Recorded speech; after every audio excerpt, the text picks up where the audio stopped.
Hello, everyone. Dr. Natalie Beauchamp here. Welcome to Empowering Women in Chiropractic. And today I want to talk about social proof and how to get good reviews for your practice and turn patient into advocates. And we want to create raving fan in our practice. So let's go to the first slide. Perfect. Awesome. So why social proof matters? Well, I think we've all done this that, you're in a new city, you're looking for a restaurant. What do you do first? You go check out the reviews. So it's been said that 92% of consumer read online review before choosing a provider. And I've seen it because I've been in practice long enough that I don't think we even had emails back then, but people will tell me that they've gone on our website and they looked us up, meaning they reviewed, they look at what or we stand for, the services. So I love the fact that people are doing this because I think we're going to attract the people that we really want in our practice. And that's a good reminder to make sure that our website reflects the type of patient we want to serve. More reviews equal more trust, more booked appointment, as well as and as I mentioned, people are looking us up. And now it even goes next level. I was talking to our daughter last week, and she's 35, and she said she checks review, but now she even goes on social media and Instagram and Facebook and look at their social. So things have changed, and we do need to stay with it in terms of having a social media as well that is also supporting our practice and giving an insight on what we're doing in our clinics, and also for the social proof as well, that it is a good clinic, a cool clinic, and that we are staying on top of everything.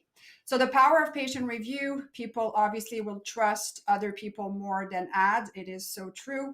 High quality review can really help. And I'll talk about how I craft a discussion with patients when I ask them to share their success story. And the reviews can really influence perception and credibility. And this is huge. Like even us, if you're, dentist just retired and you need to go look up for a new dentist, you are going to read the reviews and to see what other people are saying.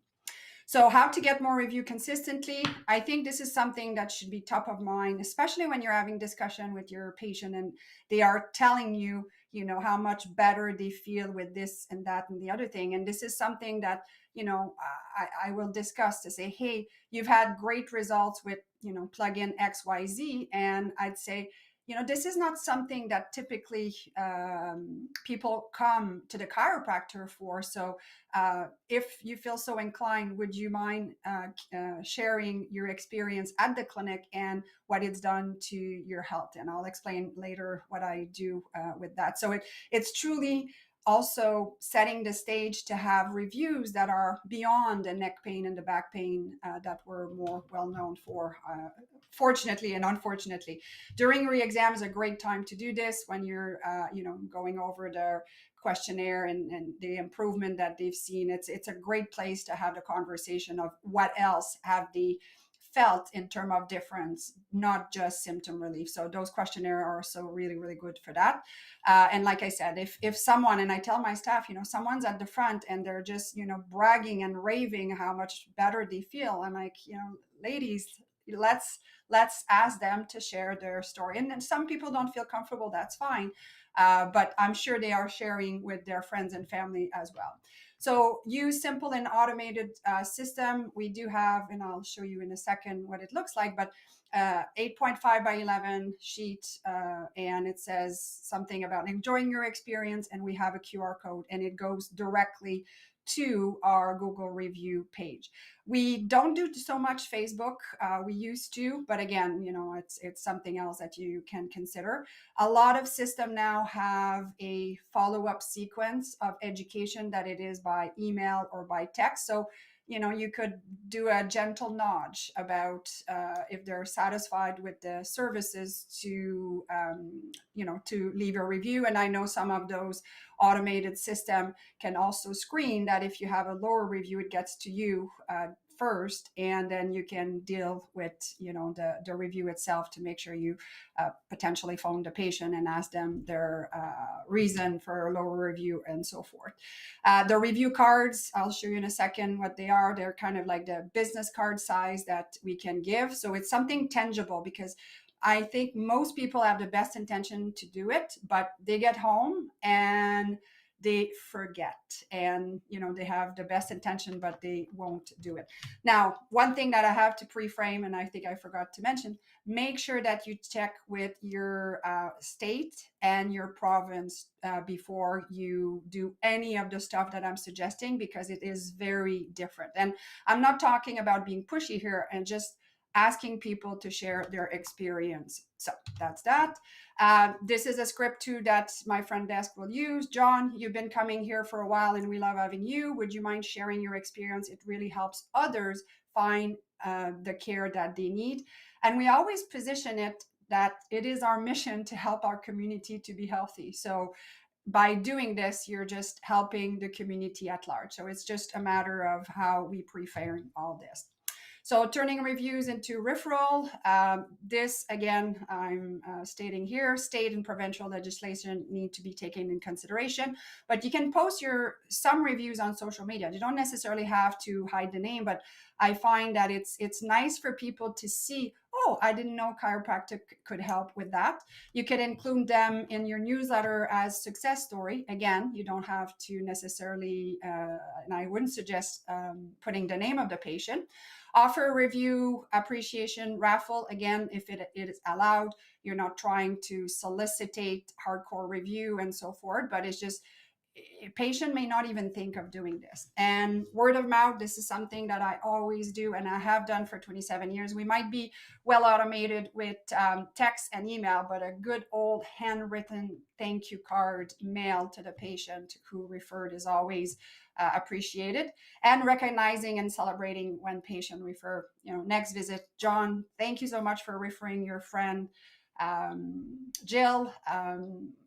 Amazing that you've done so. We really hope to be able to do a lot for her and so forth. So just acknowledging, people love to help. They love to help their friends and family. So by saying something about it, you're just reinforcing the good action that they have done. And then biggest mistake to avoid, I think we're all guilty of it, not asking enough. Patient won't do sometime unless you prompt them. It won't even cross their mind that they could do that.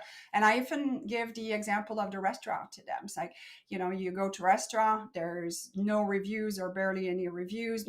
Or you go to a restaurant, the parking lot is empty. You're not going to be, too inclined to go there.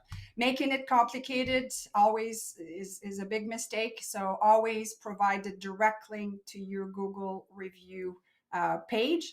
And another one too, and it's funny because I was just reading an article just sent to Association of Chiropractor, and ignoring bad reviews. And we do, again, it depends on your state and your province. But if all is good, thanking a person for a review, but it's not the time to get into an argument with someone who posted a bad review. It's frustrating as heck, and sometimes it's even happened that the person is not even a patient. So again, if it's not professional to get into a debate and so forth, just acknowledge and try to take the complaint offline. Again, this is not legal advice, but just common sense. And I would also suggest, if something is really negative and should be handled, to always contact your malpractice insurance to figure out how you should handle that. So it's frustrating when it's even a mistake, and when it's not, you definitely want to acknowledge and take the proper step. So this is a bit of a snapshot or a picture of what I have at the office. So happy with your chiropractic experience and clinic experience. Leave us some love, share, and then this a little bit card that's the size of a business card, and the QR code is on that. So it's easy, they take it. And another thing that I've done with my team is set out goals for the month to have 5-10 reviews. It's just about bringing awareness that it would be helpful for your practice to do that. Create a patient appreciation strategy for referral and reviews. This could be, different ways of doing this, but it's engaging the fact that your mission is to help people in your community. So by doing that, they are really helping you. So reviews aren't just about marketing, they reflect your impact on patients' life. So start today and watch your review grow. I know this is something that I'm myself very proud of what we've done throughout the years at the clinic. And it's always nice to really stand out with, your other chiropractors when there's great reviews that have been written. So it's and sometimes patients will write almost a page of their experience. So imagine how inspiring it can be, even for you to read. And give yourself a bit of a pat on the back, but also for other patients to read. So thank you so much for watching this show on empowering women in chiropractic. I hope this gave you a good, you might be doing all of those things, but sometimes we're not really consistent. So maybe this is bringing this topic to the forefront and something that you can discuss with your staff as well and engage them. So again, thank you for watching. This was Dr. Natalie Beauchamp for Empowering Women in Chiropractic, brought to you by ChiroSecure.